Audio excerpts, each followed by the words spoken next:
Hyper conjugation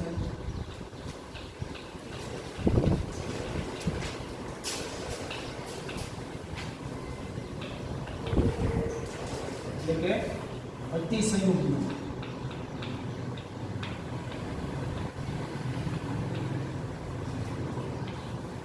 hyper conjugation નું ગુજરાતીમાં શું કહેવાય? અતિસંયુગ્મ. હવે આમાં પણ જેવી રીતે આપણે વાત કરી કે આગળ જે અસર જોઈ, ઇન્ડક્ટિવ અસર જોઈ, પ્રેરક અસર જોઈ, પ્લસ ઈ ઇલેક્ટ્રોમેરિક અસર જોઈ, એવી રીતે આ હાઇપર કોન્જ્યુગેશન છે. હવે હાઇપર કોન્જ્યુગેશન ની અંદર થાય શું તો કે આ અસરમાં પાઈ બોન્ડના ઇલેક્ટ્રોન છે આલ્ફા કાર્બન પર રહેલા. પાઈ બોન્ડના ઇલેક્ટ્રોન શું કરે? પાઈ બોન્ડના ઇલેક્ટ્રોન આલ્ફા કાર્બન પર રહેલા.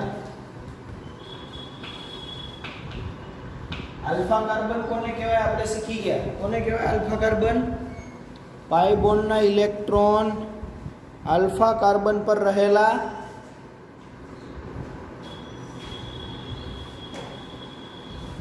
સિગ્મા બોન્ડના ઇલેક્ટ્રોનને પોતાની તરફ, સિગ્મા બોન્ડના ઇલેક્ટ્રોનને પોતાની તરફ શું કરે છે? આકર્ષિત કરે છે. પોતાની તરફ આકર્ષિત કરે છે. જેમાં આલ્ફા કાર્બન પર હાઇડ્રોજન પાઈ બોન્ડ તરફ આકર્ષિત થાય છે. આલ્ફા કાર્બન પર શું હોય? આલ્ફા કાર્બન પર હાઇડ્રોજન પાઈ બોન્ડ તરફ શું થાય? આકર્ષિત થાય.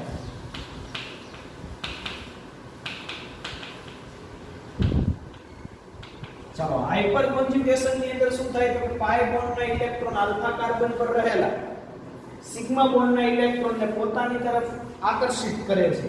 પછી આલ્ફા કાર્બન ઉપર જે હાઇડ્રોજન હોય શું કરે? પાઈ બોન્ડ તરફ આકર્ષિત થાય છે. આને કહેવાય હાઇપર કોન્જ્યુગેશન. હવે તમે સિમ્પલ એક બંધારણ જુઓ કે કાર્બન કાર્બન આવી રીતે હોય. કાર્બન બોન્ડ કાર્બન છે. કાર્બન બોન્ડ કાર્બન છે. હવે કાર્બન બોન્ડ કાર્બન ની અંદર હું એમ કહું કે આ આપણા માટે CH3 છે. કોણ છે? CH3.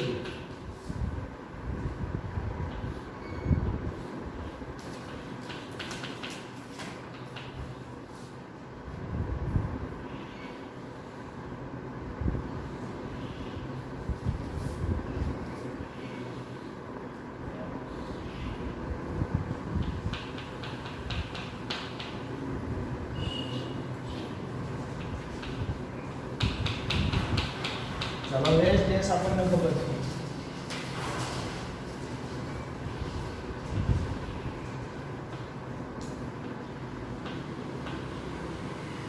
આટલું કોણ છે? આ સ્ટ્રક્ચર કેવું છે? આટલું આવું છે. CH3 બોન્ડ CH2 આવું છે બંધારણ. બંધારણ આવું. આ કોણ છે? તો કે આ છે કાર્બનની ખાલી p કક્ષક. ખાલી p કક્ષક. કોની? કાર્બન. કાર્બનની ખાલી p કક્ષક હોય ને આવું હોય. કાર્બન હોય. કાર્બન કેટલા બંધ બનાવે? 4 બંધ બનાવે. ઓકે, તેમાં એક તો આ સિગ્મા બનેલો છે અને બાકીના 3 હાઇડ્રોજન બનાવેલા છે અહીંયા. જુઓ તો 1 2 અને 3. તો આમાં એવું કહો આ px py અને pz 3 હોય કક્ષકો. તો આ px py અને pz અહીંયા હાઇડ્રોજન બતાવેલો છે ખાલી કક્ષકની અંદર. એમની અંદર કેટલા ઇલેક્ટ્રોન છે?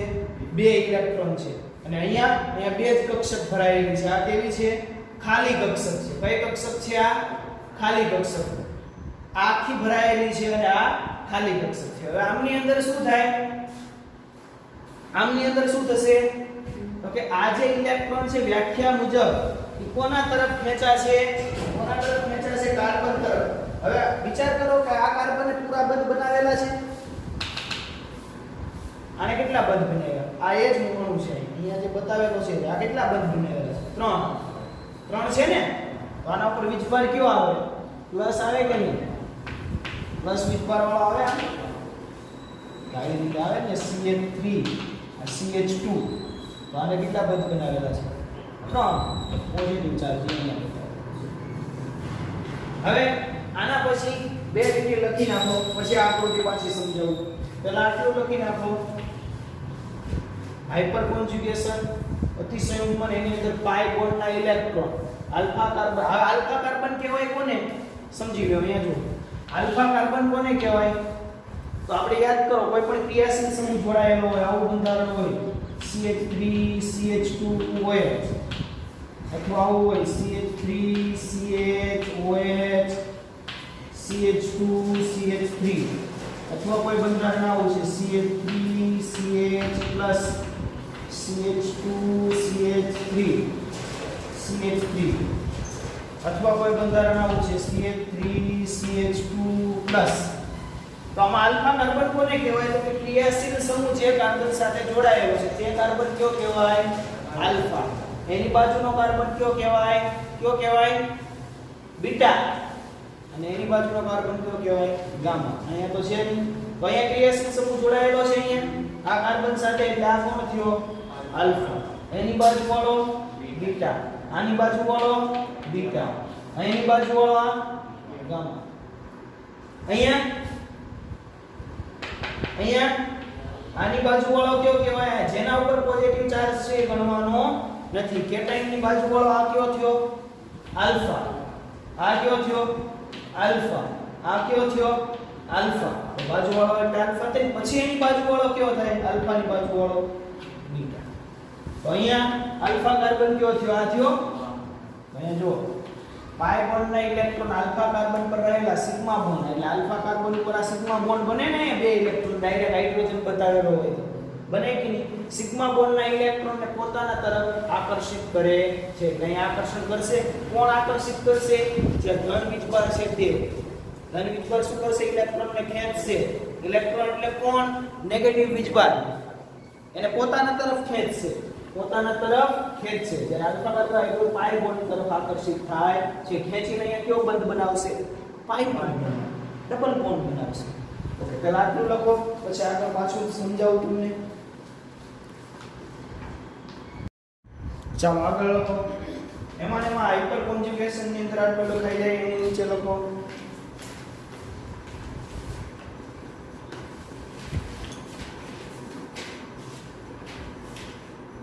અહીં CH3 નો CH બોન્ડ, અહીં CH3 નો CH બોન્ડ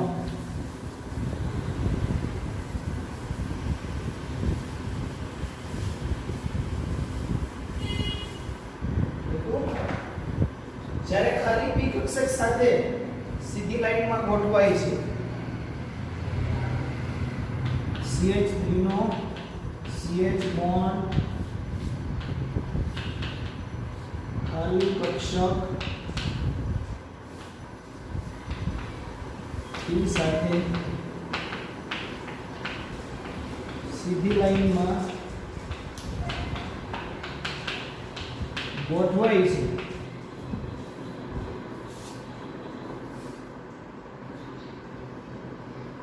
ત્યારે CH બંધના ઇલેક્ટ્રોન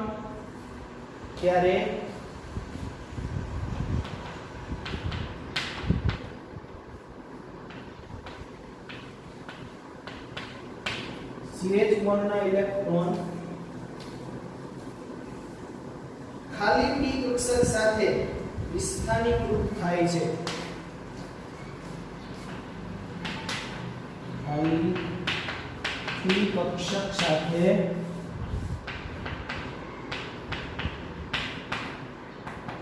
વિસ્થાનીકૃત થાય છે.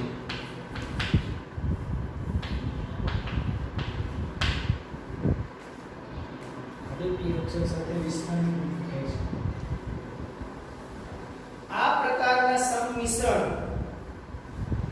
આ પ્રકારના સંમિશ્રણ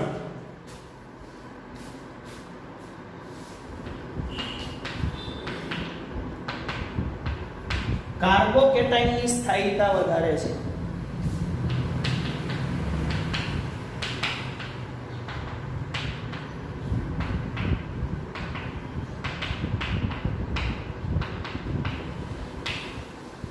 આ પ્રકારના સંમિશ્રણ કાર્બોકેટાયનની સ્થાયીતા વધારે છે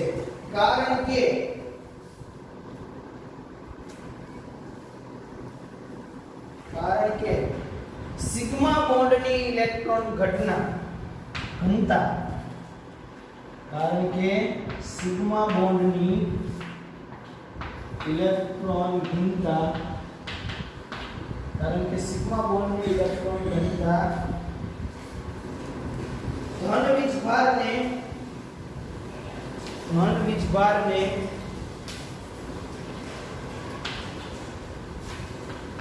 ધન વીજભારને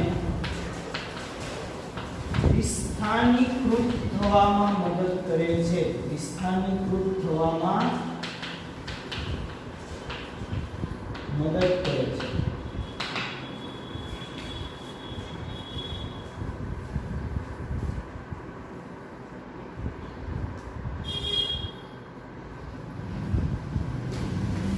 જો શું લખ્યું અહીં CH3 નો CH બંધ તો આપણા માટે CH3 છે કે નહીં આનો આવો છે CH3 બોન્ડ CH2 પ્લસ આવું છે CH3 નો CH બંધ ખાલી p કક્ષક સાથે સીધી લાઈનમાં ગોઠવાય છે તો આ જો ખાલી p કક્ષક છે કે નહીં આ ખાલી p કક્ષક છે CH3 નો CH બંધ આ છે આ ખાલી p કક્ષક સાથે સીધી લાઈનમાં ગોઠવાનો કે નહીં ખાલી સીધી લાઈનમાં ગોઠવાય ત્યારે CH બોન્ડના ઇલેક્ટ્રોન ખાલી p કક્ષક સાથે વિસ્થાનીકૃત થાય છે ત્યારે CH બોન્ડના ઇલેક્ટ્રોન એટલે આ ઇલેક્ટ્રોન થયા CH બોન્ડના ઇલેક્ટ્રોન એટલે આ બે ઇલેક્ટ્રોન છે એ કોની સાથે વિસ્થાનીકૃત થાય છે તો કે ખાલી p કક્ષક સાથે વિસ્થાનીકૃત થાય છે એટલે ત્યાં જાય છે હવે અહીંયા આવે આ ઇલેક્ટ્રોન તો આના ઉપર તો પોઝિટિવ વીજભાર છે આવું સિમ્પલ હોય આવું થાય CH3 CH H C H ને H અને આના ઉપર પોઝિટિવ વીજભાર છે હવે આના બે ઇલેક્ટ્રોન છે આની સાથે વિસ્થાનીકૃત થવું એટલે નજીકના બંધ એટલે અહીંયા આવે તો આની ઉપર બે બંધ બને કે નહીં તો આના ઉપરથી પોઝિટિવ ચાર્જ જતો રહે કે નહીં તો અહીંયા હાઇડ્રોજન કેવો થઈ જાય પ્લસ થઈ જાય કે નહીં થાય કે નહીં આવી ઘટના બને કે નહીં આ બંને ચાર બંધ બનાવી લીધા તો અહીંયા એમ જ કીધું જો ખાલી p કક્ષક સાથે વિસ્થાનીકૃત થાય છે સંમિશ્રણ હવે આવું સંમિશ્રણ છે કાર્બોકેટાયનની સ્થાયીતા વધારે એટલે કે એની સ્થિરતા વધારી દે જો પોઝિટિવ ચાર્જ છે ઘટાડી દીધો કે નહીં ત્યાંથી જતો રહ્યો પોઝિટિવ ચાર્જ સ્થાયીતા વધારે છે કારણ કે સિગ્મા બોન્ડની ઇલેક્ટ્રોન ઘનતા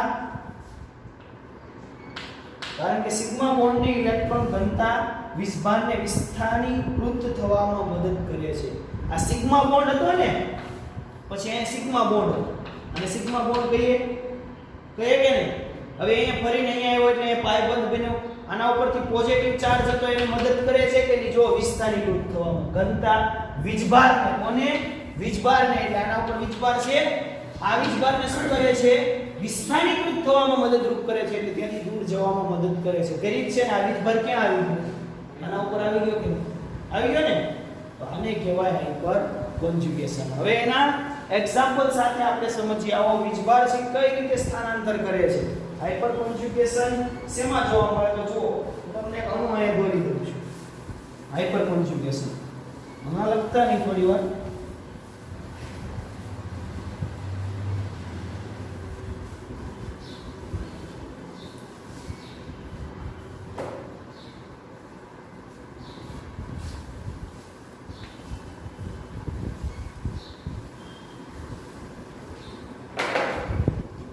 તારીખ છે 16 છે ને 16/1/2019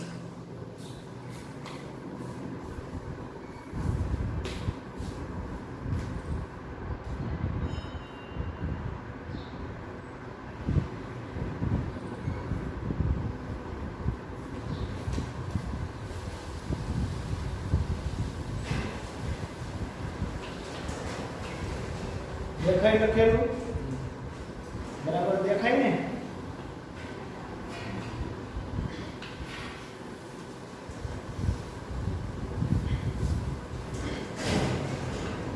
ચાલો આનો આપણે સંસ્પંદન સંસ્પંદન બંધારણ દોરીએ તો શું થાય? આના પર પોઝિટિવ ચાર્જ હોય કાર્બન. આ કાર્બનને કયો કહેવાય? કાર્બોકેટાઇન કહેવાય.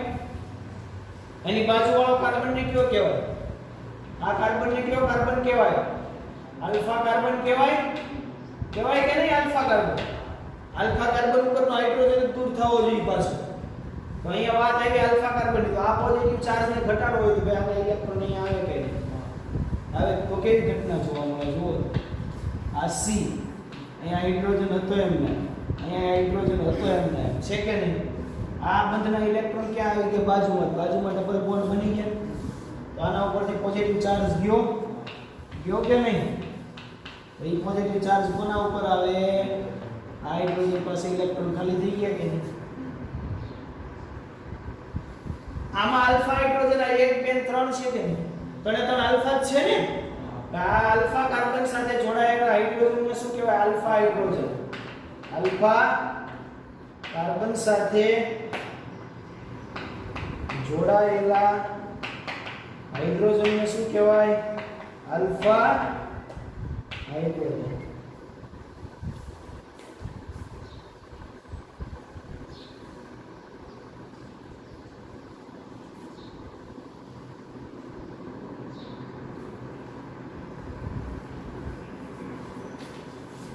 ચાલો બીજું. હવે આ આલ્ફા હાઇડ્રોજન છે તો આ પણ આલ્ફા હાઇડ્રોજન છે કે નહીં? એનું સંસ્પંદન કરવું હોય તો આયરો કાઢી નાખો અહીંયાથી. પહેલી શક્યતા બતાવી. બીજું આ અહીંયા આવે કે નહીં? આવે કે નહીં? તો આવું થાય CH ડબલ CH થાય કે નહીં? ને હાઇડ્રોજન ઉપર કેવો થાય? પ્લસ વીજ પર અહીંયા બંધ ના આવે. ત્રીજી શક્યતા આ બાજુનો બતાવી દઉં. આ થાય કે ત્રીજો આલ્ફા હાઇડ્રોજન એ જ છે. ચાલો CH ડબલ બોન્ડ CH થાય કે નહીં? આવું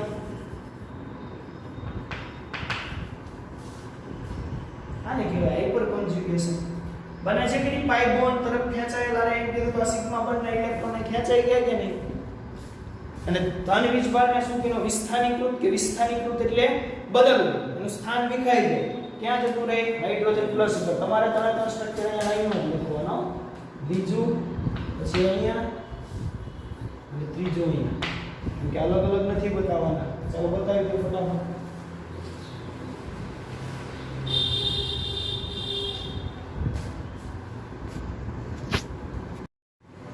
ચાલો આગળ વધીએ.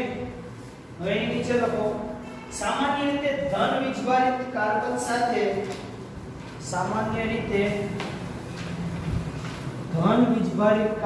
સાથે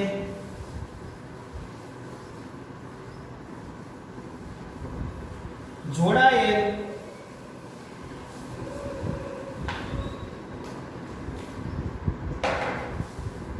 આલ્કાઇલ સમૂહની સંખ્યા વધે. આલ્કાઇલ સમૂહની સંખ્યા વધે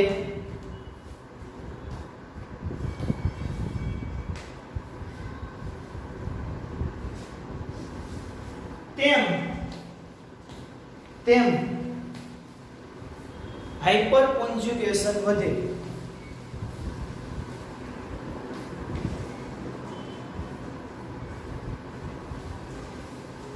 અને તેથી ધન આયનની સ્થાયીતા વધે.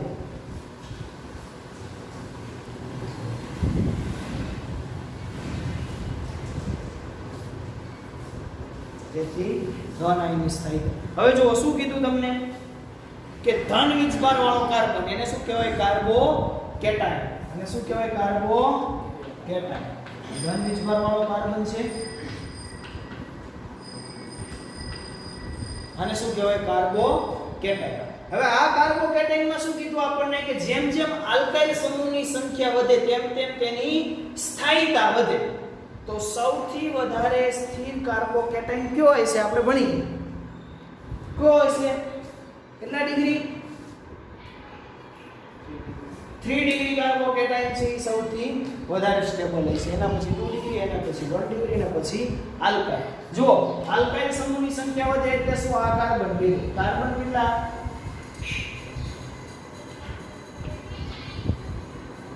આ એક કાર્બોકેટાઇન વધે. પછી આ બીજો કાર્બોકેટાઇન CH3 આના ઉપર કયો વીજભાર? પ્લસ વીજભાર. એના પછી હજી હું એક કાર્બોકેટાઇન લઉં CH3 હજી એક લઉં. આમાં આલ્કેન સમૂહની સંખ્યા કેટલી છે? કેટલી છે? અને આલ્કેન સમૂહ કહેવાય કે નહીં? એક છે. આમાં કેટલી છે? 2. અને પછી હજી CH3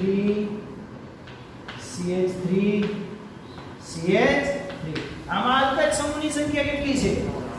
3. તો બતાવો હમણાં મેં તમને શું લખ્યું કે જેમ ધન વીજભાર વાળા કાર્બન સાથે આલ્કાઇલ સમૂહની સંખ્યા વધે તેમ તેમ તેની સ્થાયીતામાં શું થાય? વધારો થાય. તો અહીંયા જુઓ તો આમાં એક કોઈ આલ્કાઇલ સમૂહ છે નહીં, આમાં 2, એક છે. એટલે આના કરતા આની સ્થાયીતા વધારે, આના કરતા આની સ્થાયીતા વધારે, આના કરતા આની સ્થાયીતા વધારે. તો આ થઈ ગઈ સ્થાયી. આ છે 0 ડિગ્રી, આ 1 ડિગ્રી, આ 2 ડિગ્રી કાર્બોકેટાઇન અને આ 3 ડિગ્રી કાર્બોકેટાઇન. સ્પીડથી